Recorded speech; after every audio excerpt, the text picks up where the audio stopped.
Hello, hello, hello. All right, so here's a fun one.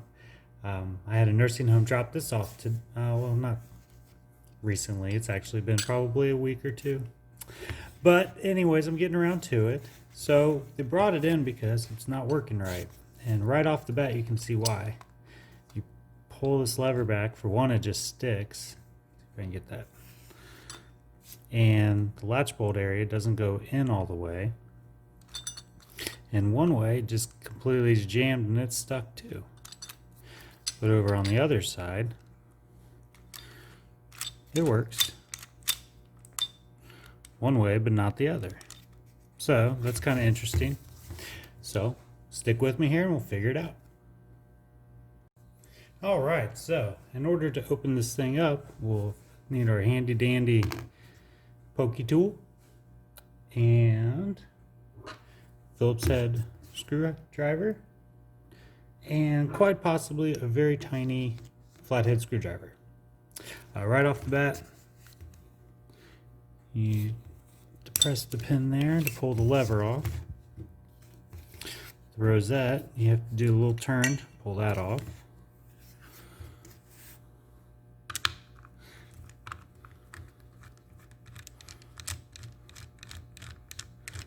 What we're getting at is the lock body, because I suspect it has something to do with the shafts. This part right here.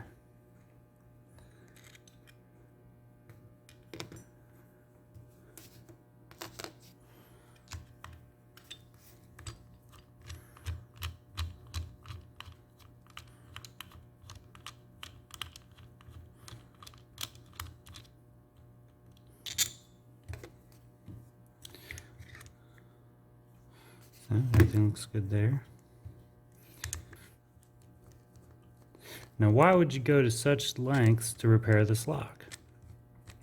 Well, this is a Sargent 6500 series lock, and aside from the latch bolt, which is not pictured in this video, the cylinder, I believe those are the only replaceable parts on it. So if you need a replacement part, you have to usually go from your boneyard of locks that you may have, closet somewhere in your office.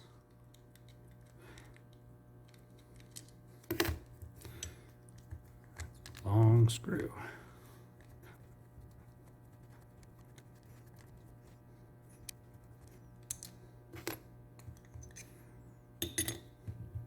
All right, there's the good old classic lock body.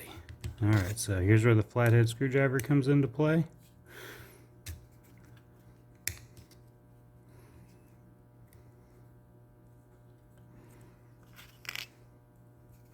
And also here.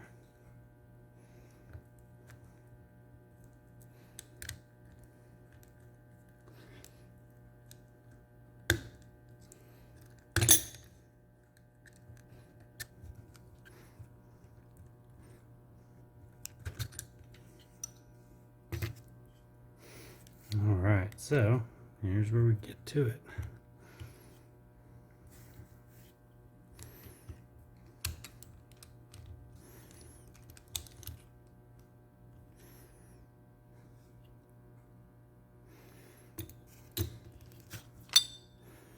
Ah, no, that's what's going on. It's this piece.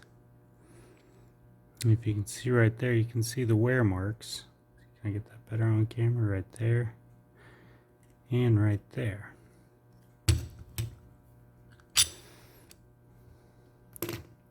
And I'd be willing to bet it's on the other side too.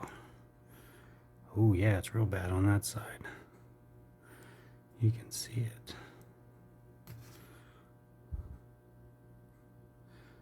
Kind of right there. Right there, there's huge divots. So that's what's going on.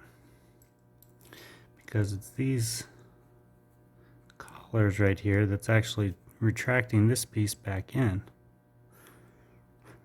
So, in order to fix it, we just have to find one of these pieces in another lock. Ah, here's a good candidate. Now, unlike this lock, this lock is a conventional cylinder.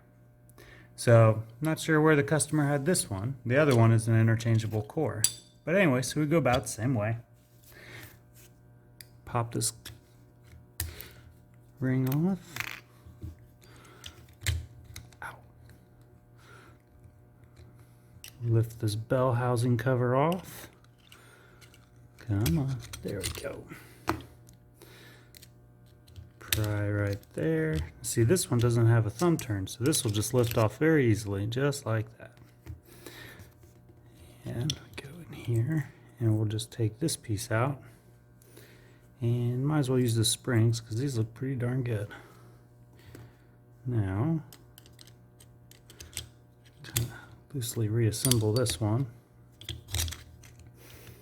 Because the customer already told me these are just going to be part locks.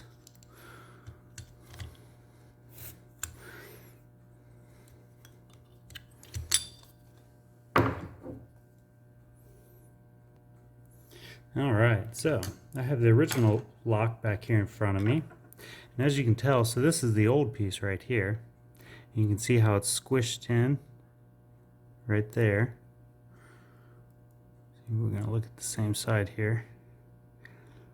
So the new one definitely looks a heck of a lot better. Anyway, so I'm going to replace this piece.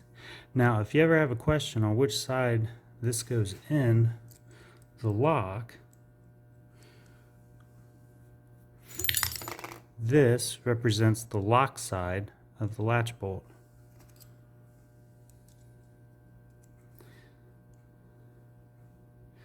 And this piece always goes towards the thumb turn. Now, for good measure, we're going to just replace those springs. So, the trick with this is usually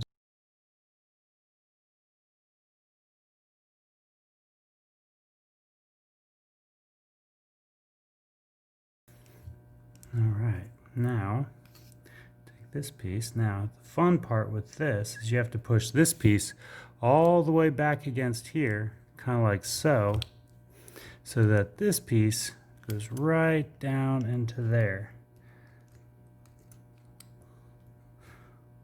And you have to see that thing, that piece right there. You have to push it down and in to get it to go back behind the piece I just swapped out.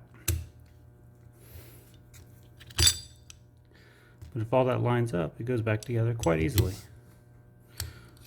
Put the housing back on it.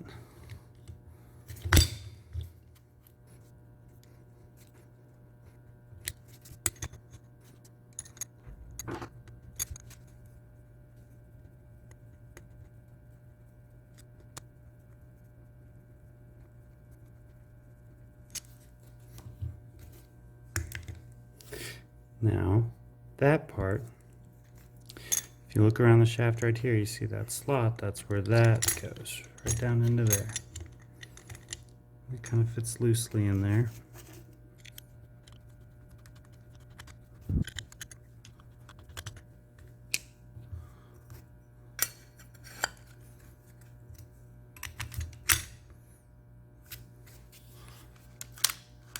Oh yeah. He will be quite pleased with that upgrade. All right, well, hey, thank you very much. Have a great day.